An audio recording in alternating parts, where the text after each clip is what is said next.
thank you for joining us for another episode of the Saddleback Pod. Today, I am fortunate to have Camron Gnass of Traction on.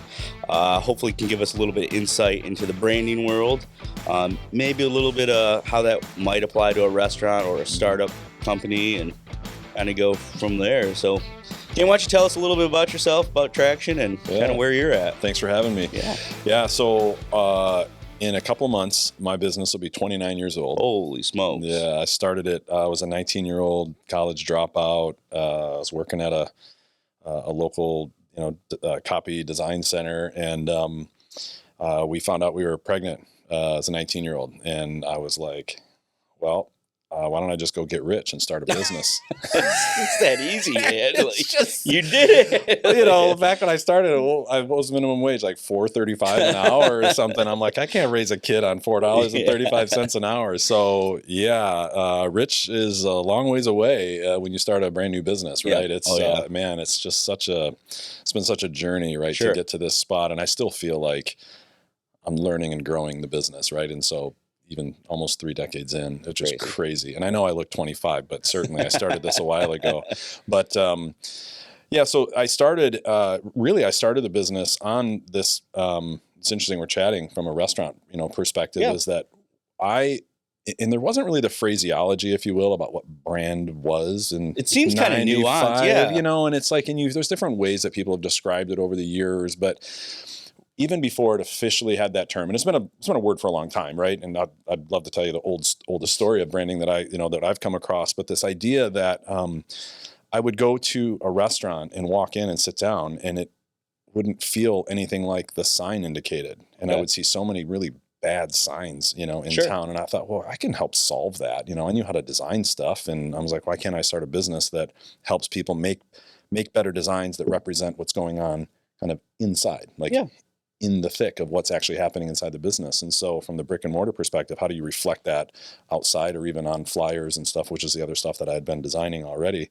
And I had been doing design on a freelance perspective, even back in high school, like making flyers and invitations. And I was the kid in college making the t-shirts and band posters and so like it was always kind of a part of the silver doing dollar a business. I was in Morgantown, West Virginia. So we had not the Land Shark. I can't even remember what the name of some of those bars were called, but we had some other places that were similar to East Lansing, just a little smaller campus. But that process of like getting to that design. And so over the years, I've hired people that are way better designers than I am, people that are way better writers than I am, some great strategists that have been just really paramount to doing the kind of work that we do successfully. So the business has grown from me as a freelancer to, a staff of full-time employees, plus a lot of freelancers that we flex to depending on the specialty that we need when we're expressing some of the brand components that we built. Okay.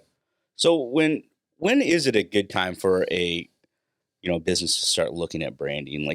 You've obviously seen the entire growth of Saddleback, and even today, you just said it.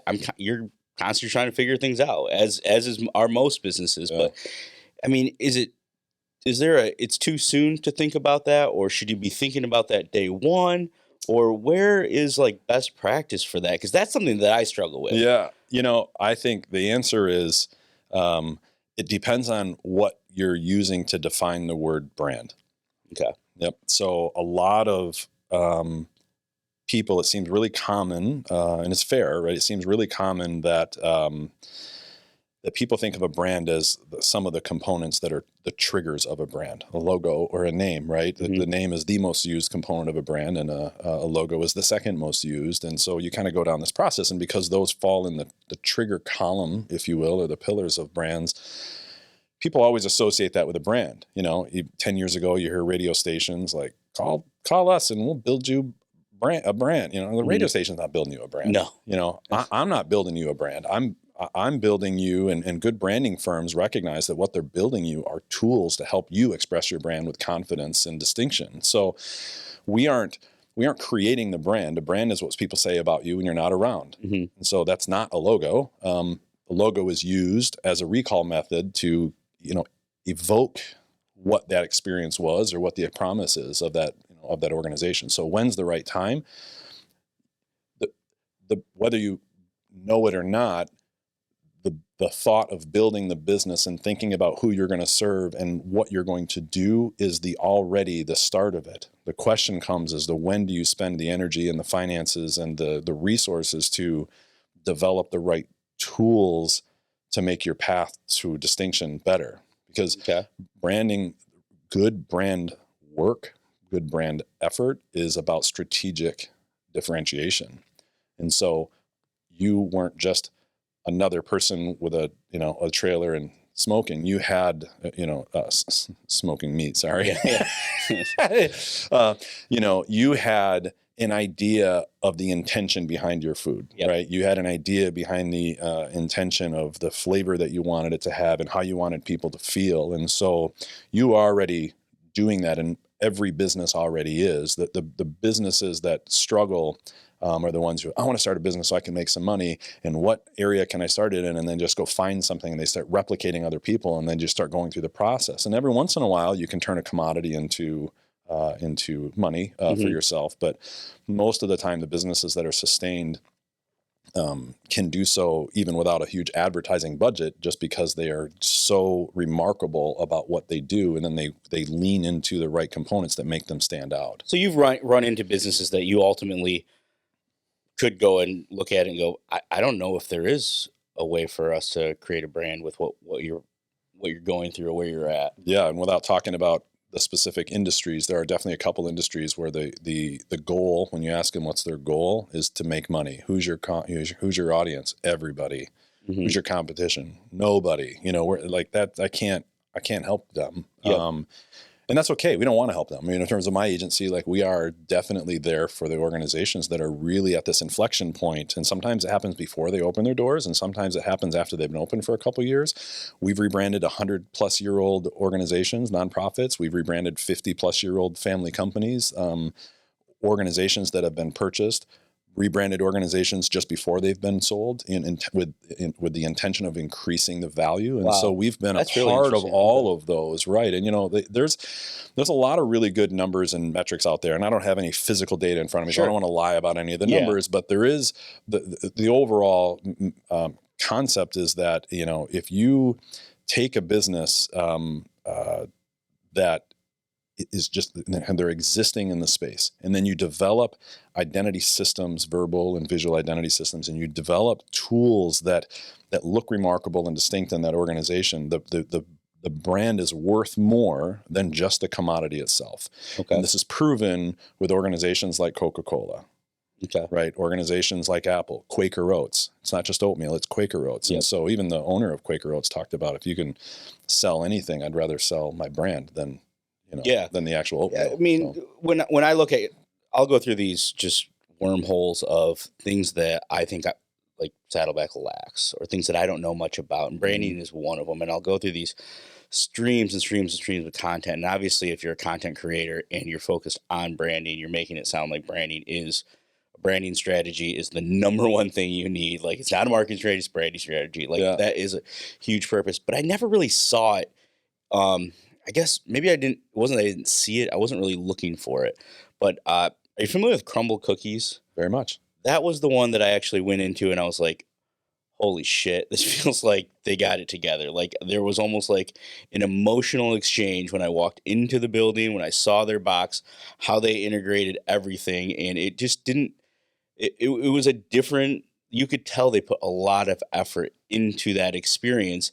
And again, that's an experience where I walk in the door, I either order on a pad or on my phone, and then they just exchange a product. I'm not sitting there. There's no, server or service exchange. It's really just, here's your product.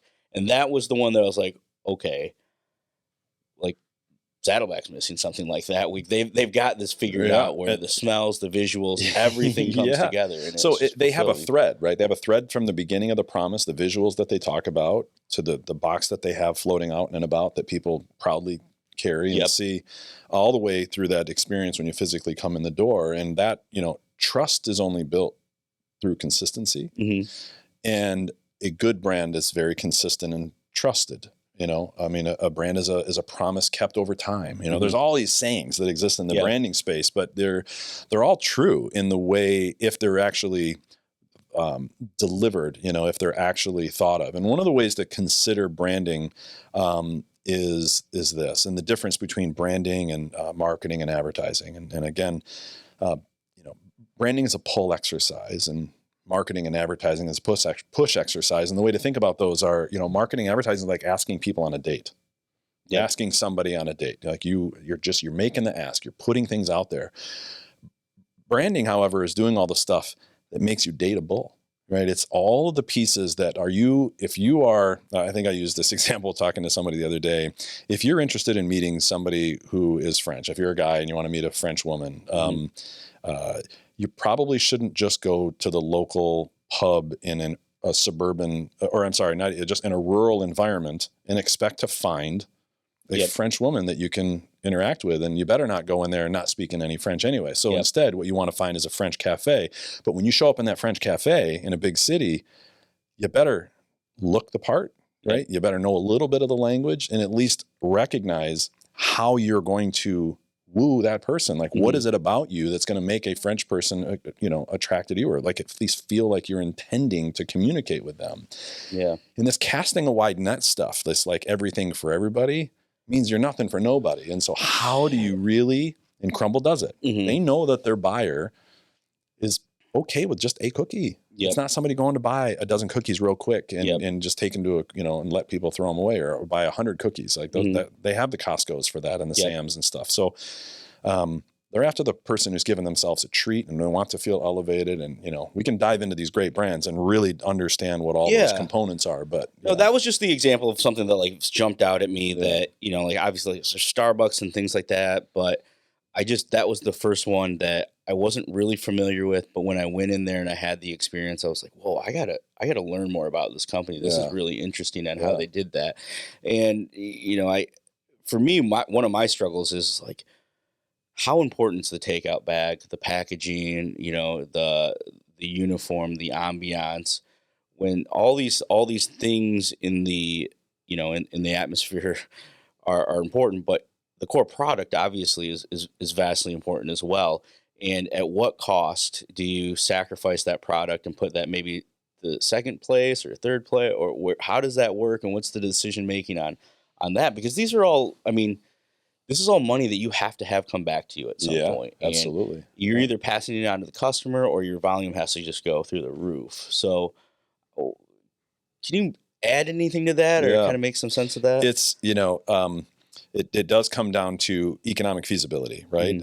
And there are lots of different kinds of organizations or entities, businesses that can help businesses or people wanting to start a business, or those that, again, are businesses that have been around for a really long time, help them get through that inflection point. Okay. Meaning the problem is you don't get what you don't pay for. Yep. Right. And so whether or not that person has it internally, and there are some wonderful small businesses around the country, let alone even in our own community, where people have built brands and systems themselves are on a smaller budget. Great ideas don't come with cash. Yep. You don't necessarily have to have cash to have a great idea. Yep. You got to have somebody that you can trust and somebody who is working from that point of kind of the soul of the business. And so whether or not you're engaging an organization, big, medium or small, those comes with the budgets, right? But it's not, you don't necessarily need to spend a ton of money to have a great idea or to have an understanding of distinction.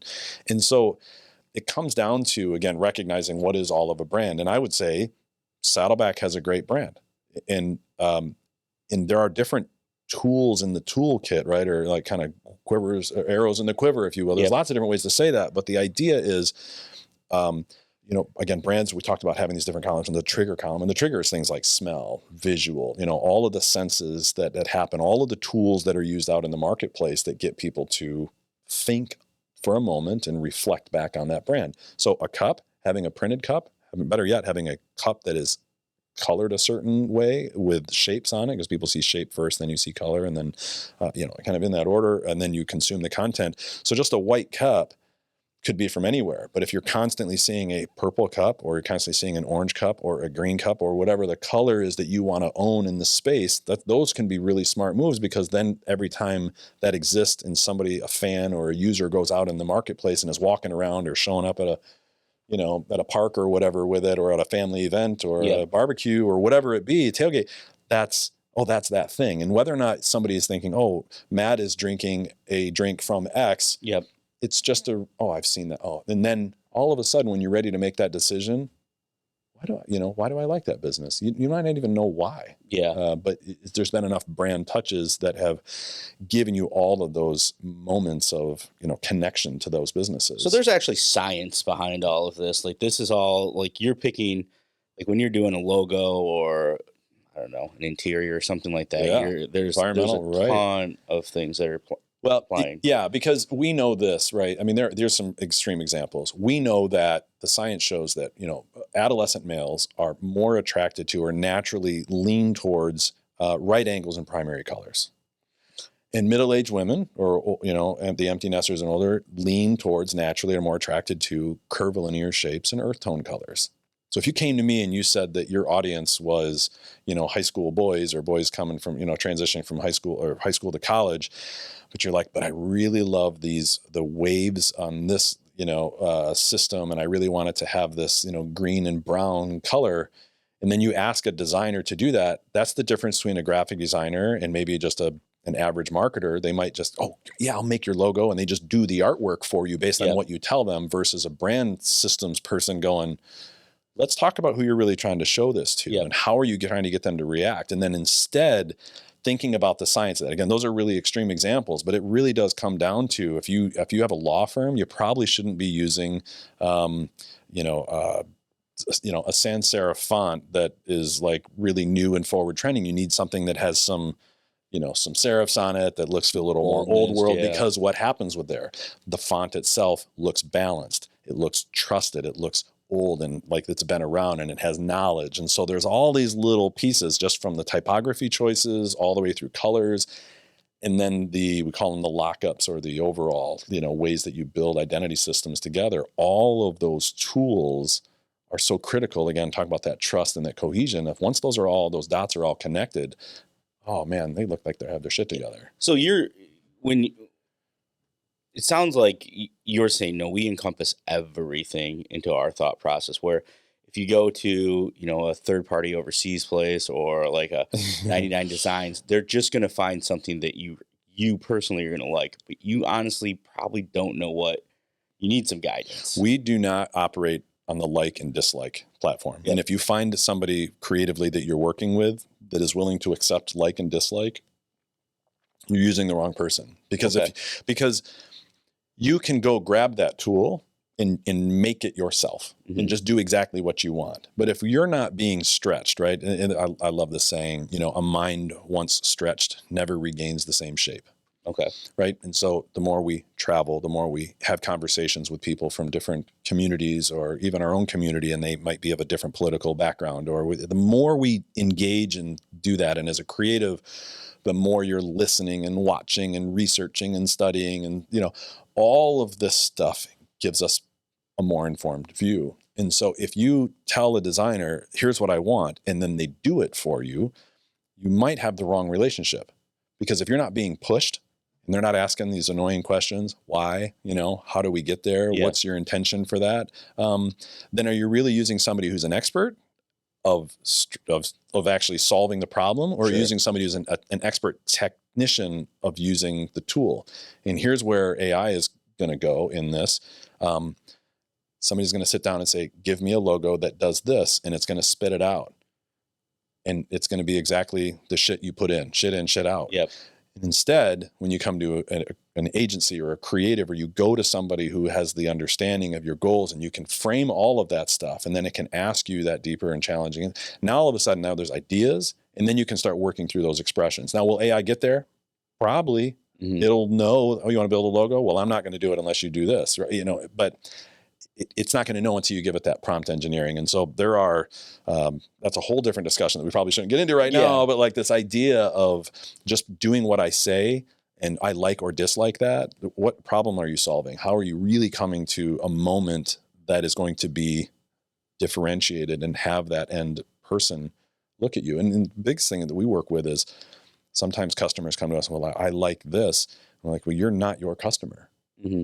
It doesn't matter if you like it or dislike it. It's like, who are we talking to and how do we create things for them? So moving back to kind of one of our first questions, like when is a good time to brand? It sounds like you need to have a good understanding of your business. Mm-hmm. Like this isn't, you might have a good understanding within the first year, maybe even before it's even launched, and really have a direct understanding of what's going to happen. But it seems like you need a demographic, a pretty good understanding of where you want, what eyeballs you're trying to grasp, what attention source. Very narrow site. More right? importantly, the demographic is psychographic. Really? Yeah. Understanding, why people make decisions, and, the idea of culture is like people of like mind coming together. And so you and I might have grown up in a different part of town, or, the next person I go stand in line behind at a ramen shop might be completely different than, going into a sports game, right? You can try to shoot fish in a barrel with demographic, but you might be limiting your audience. And so really understanding psychographic too, again, why people make decisions, and you're going to open yourself up to bigger audiences. So if somebody's out there that's thinking about, hey, I am in a position where I need to really double down on my brand, possibly rebrand, something like that, what tools should they come to you with? An open mind. Okay. Yeah. Really understanding that they are, again, I use the term inflection point, but that they're at a spot where they are ready to think a little bit differently about how they've been doing what they're doing. Or, like, for example, right, we rebranded a 60-ish-year-old family business that started in the mailing business. And one of the names in their business was the word mailing. Okay. And he came to me and he's like, that's less than 10% of what our revenue is at this point, this many years later. Wow. We can't continue his name because we have clients asking us, why do we have the word mailing on our van and their driveway in their business parking lot? Who is that company? That's not what you do for us. So we completely re-engineered a new name for them, absent of the word mailing, made it a little more abstract, more leaning into this kind of problem-solving kind of business that they were. And so that one is a really easy one to understand, but sometimes you're in an industry, or businesses are in an industry that has just changed, from underneath them, or they have run through all of the, first-time customers, or they're ready to add other services. And so a rebrand shouldn't happen because you're bored with your logo. It should happen because you've recognized that what you are putting out there and who you are attracting might be a mismatch. There shouldn't be there's probably some point of discomfort, or something that is causing you to not feel like you're really having that soulful relationship, and engaging with people and really making them feel understood. With those older companies, you have to go through a ton of back and forth, right? Of like, they're just emotionally attached to how it was, even though they want to change it, even though they know this is the right decision. They just cannot let go of those. Oh man, I've got so many war stories. One of my favorites is rebranded a medical organization that had people serving on the board that were very, very smart practitioners, very smart doctors. I mean, literally a brain surgeon, literally a heart surgeon, an anesthesiologist, right? This is the smartest people in every room that they walk in, right? Okay. And they're all in the same room, still the smartest people all together. And helping them understand that this is literally the most difficult thing we had ever done, is helping them understand that to reflect their organization, they have got to let go their personal likes and dislikes. This is not an art competition. This is about recognizing who they're trying to attract their organization with. And the amount of discussion and, just difficult conversations about removing that need to satiate their art, expectation, and instead working on solving the problem. And we did it, and it was successful, and it was great. And we just did it for a multi-unit franchise system as well.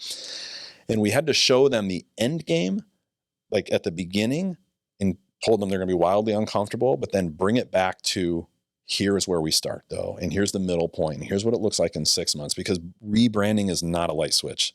Yeah, It's not a it moment. seems treacherous. It's not a light switch. It's getting it to the point. And when we think about a multi-unit franchise system, it's about getting it to the point where your customers coming in and saying, when are you guys going to change your sign? Because this other new stuff is so much better, it's there. And so we started with cups and then the packaging and stuff. And some of their stores a couple years later still have the OG kind of sign outside. And that's okay because again, it's about this delivery and being confident with these kind of circles about where you're starting with this repositioning of who you are. Let's talk to your customers first, your current ones, and then go after some of those lost ones. And then go, there's processes to get to that spot, but worrying about changing your sign is not step one. So when I go to like a restaurant, I start breaking down everything from like the service to the food and and then if I'm satisfied with something or have something I really enjoy, like I think about the creativity of it. Is that the same way with you? Like when you go into or you see a rebrand or something like that? Oh, I'm so judgmental. You're just going in going, what? Yeah. Well, actually what bugs me. The art side of it, right? Yeah, well, not the art side, but like who are they really trying to talk to? What bugs me more than anything when I walk into a restaurant, for example, is a dirty door. Yeah. Weeds in the sidewalk. Yeah. Weeds in the trash in the parking lot. Yeah. Like, come on, wait, how do you expect me to believe that inside? Because how is it lost that that's part of the brand? Sure. That's so important. And I tell people, we rebranded or we built a new brand for a company and they said, wow, that's expensive. Yeah. How many customers can you guarantee me? Like how can I afford this? Yeah. And I said, how many customers do you want? Like, what would be the ideal number of customers to validate this value, this investment into doing this process? Because this isn't a logo, actually. This is a process. There's research and writing and all this stuff. And they gave me an answer, and I said, deal. I promised that number of customers through your door one time. It's up to you to get them to come back. Because if you don't serve them good food and they find grime on the door and there's leaves in the vestibule after 6 months, if there's leaves in the vestibule in June, they missed the boat in October to clean the vestibule. And these are real examples of businesses where we're like, we've helped you with all this other stuff. How can you not pay attention to the details? Because that is going to keep a family from coming back. And then they're going to tell their friend, or the more of those happen, all of a sudden your patrons start to die down. And they're like, well, we need a new logo. We need no marketing. No, you need to do a better job of being you. Do good work and people will come back. It's hard to explain that to even me. I'm sure if you had that kind of like, oh, well, this needs to be a results-driven decision. I've got to make dollars and cents out of it. But I think you're right. Like there is a little bit of that. You got to get out of your own space, get out of your own way. There are companies that can help you do some of these things. It's not just up to you to go figure it out. So it's got to be hard. So 10 years ago, well, maybe 15 years ago, I was at a conference and somebody from Disney was speaking and they were like, what do you think, what kind of number do you think we put on the head of every single person who walks in the gate at Disney World? Like a dollar amount? Yeah. Do you have any idea what their dollar amount was? This is 15 years ago, so I don't know what their number is now, but what every person was worth to them walking through their gate? I have no idea. Like, are you talking about like a spend or how they spend their lifetime spend? $1,000? $10,000. And what that meant was, if that person is worth $10,000 from me, do they want to step on some gum? Do they want to have a bad experience with anything? And I know that's Disney, but they were a small business at one time. Yeah. Walt was struggling getting people to accept his animation, right? Like you had to start. So you have to start somewhere. That's the bottom line in business. You have to start somewhere, but you also have to understand that you need people to come back. And so it's not about the one-time experience. It's about building something that's not commoditized, because if you have that bad experience there, I'm just going to go to the next restaurant. Like it's easy to turn restaurants into commodities unless there's an experience that is so overwhelming, you can't get it anywhere else. Yeah. And you've seen the study on the restaurants, and I'm totally forgetting the university that did it, but there's kind of 4 primary things in the restaurant space that the customers kind of rated in this order. And one is atmosphere, right? In terms of importance. 2 is cleanliness, right? Yeah. 3 is service, the quality of service. And 4 was actually the food product. I believe it. And so we've all been to, and we don't go by choice but like, meaning I prefer to go to family owned, small local businesses, even when we travel, but we've all been on an environment. You got to do the Cheesecake Factory every here and there, right? They don't care about their food. I mean, they do good enough job for the food, but they really worry about all those other things, and they know that these other things are going to get them to come back. And so small businesses forget that they can act like big businesses when it comes to intentionality about consistency, when it comes to recognizing the same factors that get people to find comfort and to come back. Yeah, how do you like I mean we even struggle with that if like we don't have like the ideal size of the restaurant. We haven't really figured out like, are we going to be this sit down restaurant? Like there's some identity crises that we run into. But then we've also got multi-unit or 2 units of each brand Yeah. theory, and it almost gets to the point of like there's so many they're so alike, but to get them so that they're unified is very tough. It almost gets so discouraging where you're like, we just need to scrap the whole thing or start from scratch. Like it's, but you've made it so far that it's like, how do you do this? Because I mean, our Okemos location's huge. Our Reotown location's small. They're different vibes. They're different demographics of people that come into them. Like, I think somebody would go to one with the same food product, same training process and everything, and have a totally different experience. They 100% will. Absolutely. And then, but I think that somehow unifying them, I don't know. I mean, am I on the wrong page here? Of like, is that an impossible task? Or I think the fact that you're having the thought or the concern is what's important here, right? I mean, we all know that people become social media heroes, and they go out and they bash just because they like to bash, right? They do their stuff. People write bad shit about me. People write bad shit about your business. Like never. Right? It happens, right? So we can't worry about those detractors, right? Those people, they're not interested in making a change. They're just interested in being heard because no one's listening to them anywhere else, right? That's the only spot they feel like they have a voice, and shame on them for trying to drag other people down. Like that's just terrible, right? This is so that aside, so forgetting all those concerns, the fact that you're having the thought, it's like being a parent. I remember somebody told me years ago, I said to them, my kids are now all out of college and stuff, but I remember saying to them, I'm so worried that we're doing the right thing, and like, are we making the right decisions? And if we built them, given them the right tools to go out into the world? And he's like, don't worry about it. The fact that you're worrying about it means that you've done it right. Yeah. And so the idea, I think, that you have that concern shows that that you are engaging with that side of it. And there are economic feasibilities to everything that we do. If somebody says to you, well, why don't you just open a business in Reotown that's just like Okemos? Well, okay. I mean, A, is there a physical location there? B, you've made the conscious choice to be in Reotown for a reason when you started. Like you don't be in the Lansing Mall. That's not the vibe you want. No.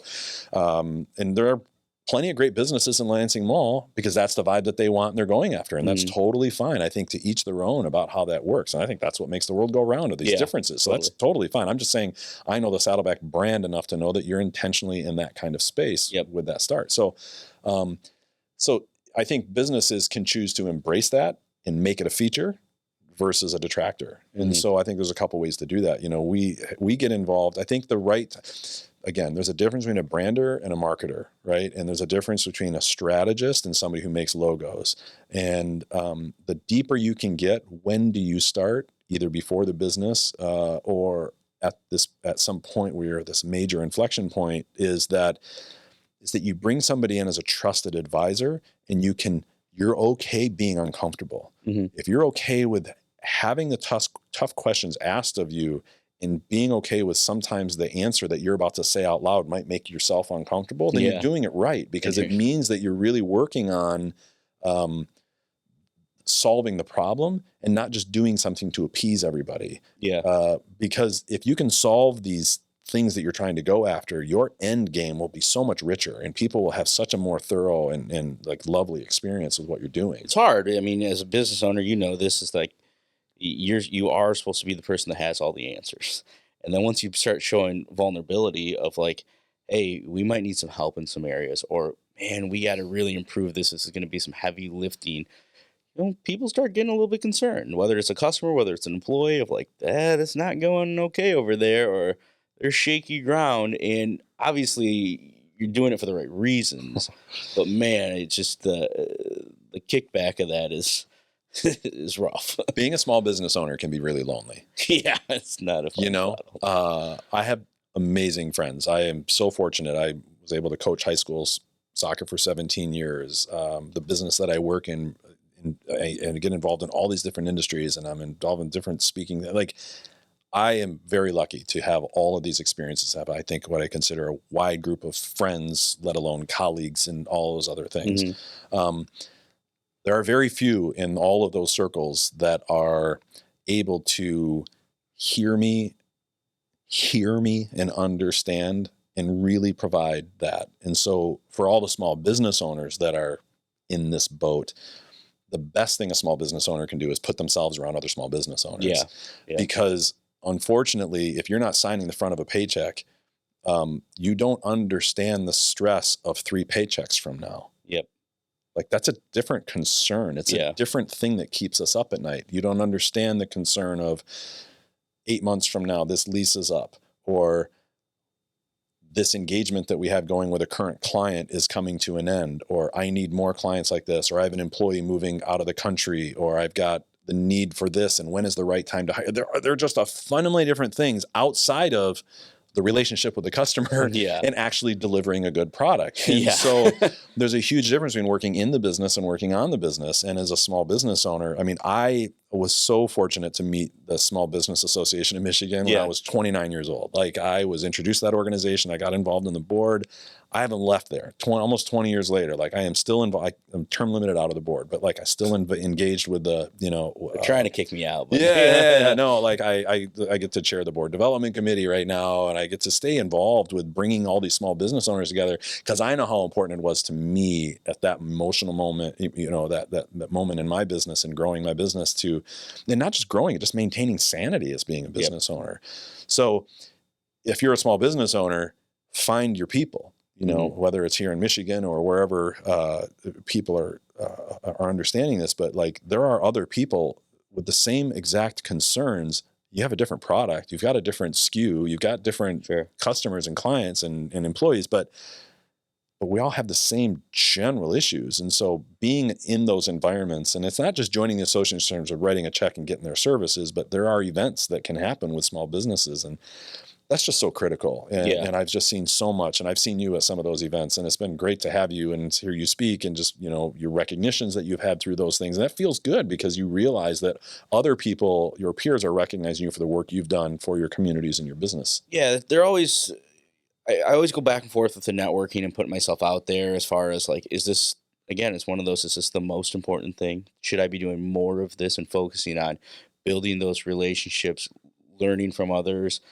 Or should I be in the trenches working on like the little, I don't want to say littler, but the less important things probably in the business, but I can have the most impact in there. It's just it's a tough one. I think you'll find that every successful business owner, as they exit, or hopefully we all get the chance to exit. Yeah, exit would be nice on our terms. And I don't just mean exit selling for $1 million or millions of dollars. I just mean you get to retire or do whatever's next for you, be at the next business. Exit meaning you don't die on the job, sort of thing, right? And you get the opportunity to like feel like you've put the baby to bed and walk away, sort of thing. But like, if you talk to any of those, and I luckily have friends that are in those spots, that the answer is all of it. You gotta, and that's the difference between somebody understanding the plight of the small business owner. And so, everybody thinks as a small business owner that you can donate to everybody that comes to you, right? They all think it's only $500. It's only $500.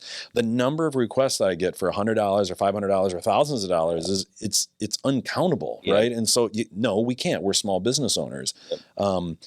And there are small business owners that literally are small businesses. They're independent contractors, or they have one employee, and then there's small businesses are really, second stage entrepreneurs from, 10 to 499 employees, $1 million a year in revenue or more, but they still also have payroll concerns. They've got in insurance concerns. They have all the same concerns, but this idea that, what do you focus on?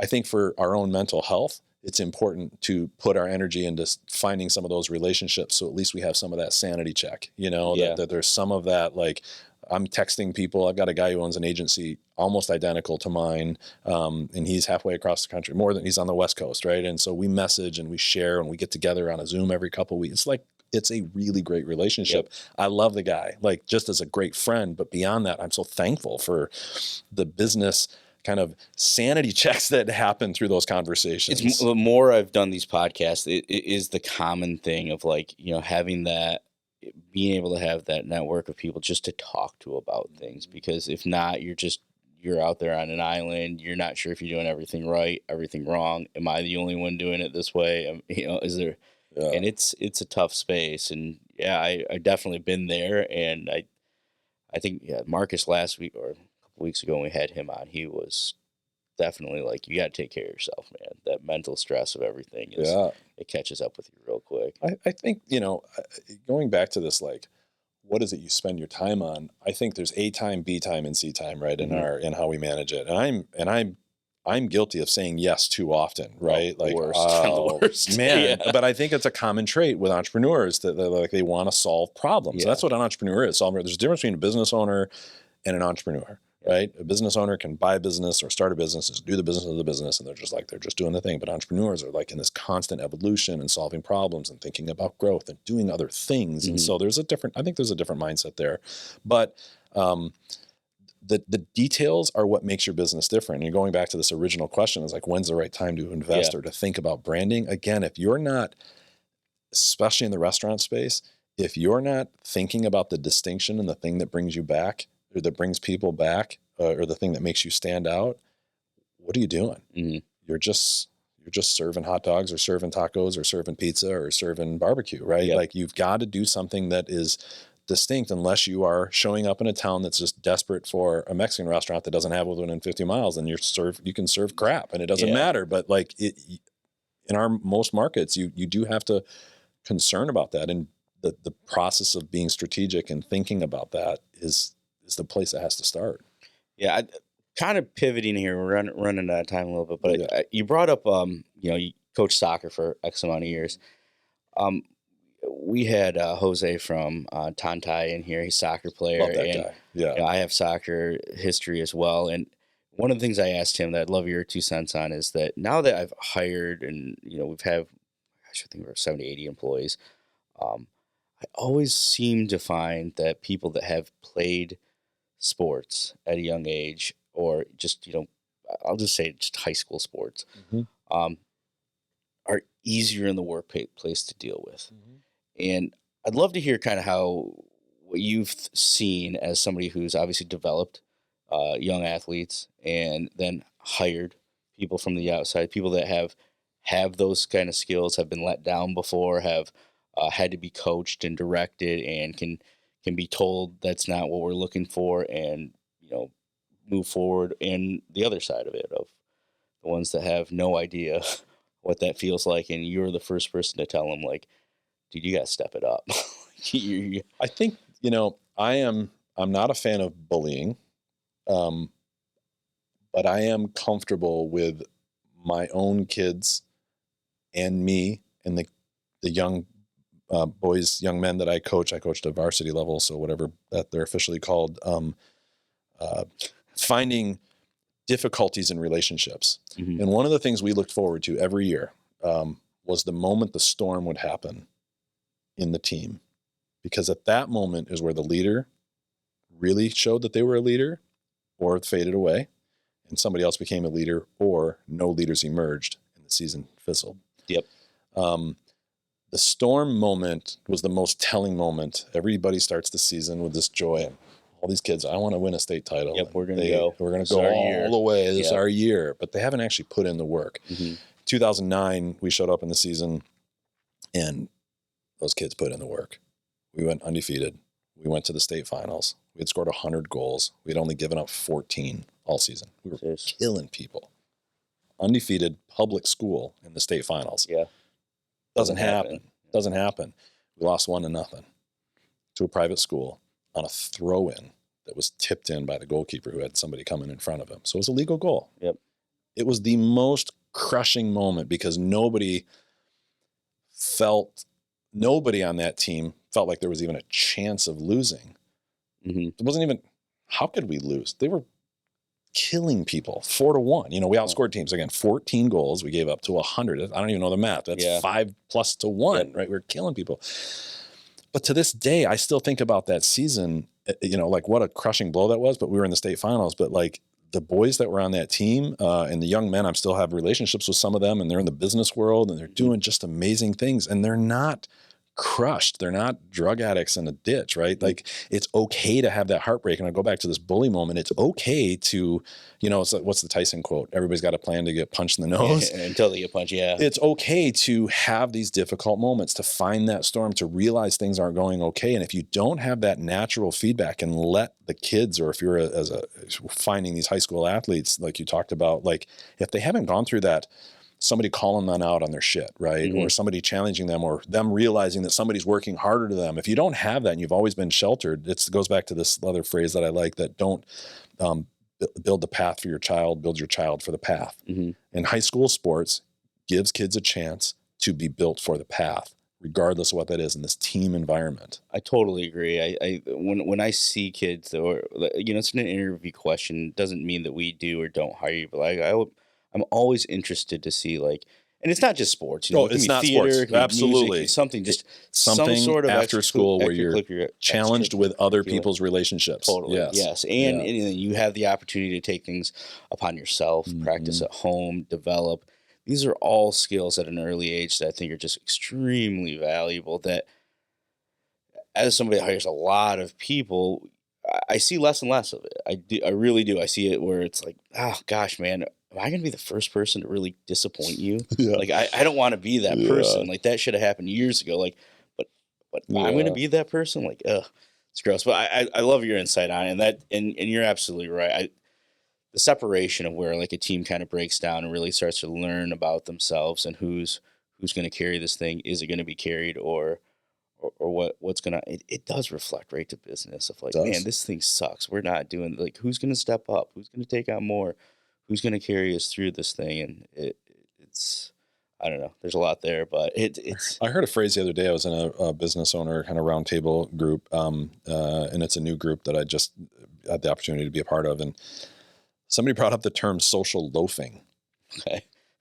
I've never heard that. Apparently, it's a real term. It's something that's been studied. And when you think about back to high school groups and high school teams, and like, who's the person who's there on the bench and they're just a part of it, and who's the person putting the work in, or in a school project where there's 3 or 4 of you, and you realize that, you know, Tony or Sally or whatever, you know, what are the names that we had when we were in high school, but like who just wasn't doing their work. They were just present and they got the grade. But then, so again, apparently there was this study, and this is where the term comes from, is this study of like what happens to those people then when you take the top, all the people that were really performing, and you kind of break them down, and all the social loafers have to work together. And then what happens when the ones that actually did the work together, and like how exposed that is.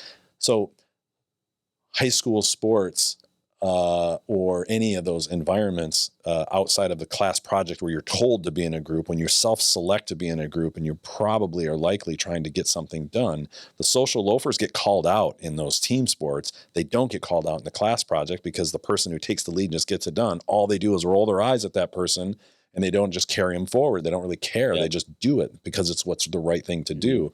And in high school sports, I've seen it, right? We all have seen it. Hey, Tony, what the hell are you doing? Let's go. Or come on, like, don't knock that off. Like, they self-regulate. And I think that's what happens in those environments. And that's one of the things I loved about it. Yeah. It's pretty cool.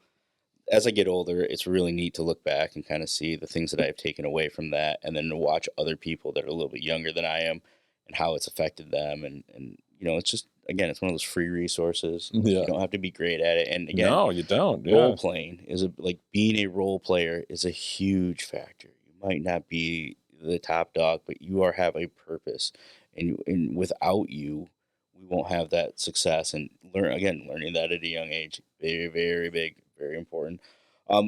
Kind of wrapping up here, Cam. Tell us where they can find you, where social media outlets, email, anything like that. Website. Our website is tractionbrands.com. It's probably the best place to start to kind of peek at some of our stuff. We've got our email address at the bottom, which is just hello at. Social media, we have a small presence on LinkedIn. You know, we have been 29 years and we don't market ourselves.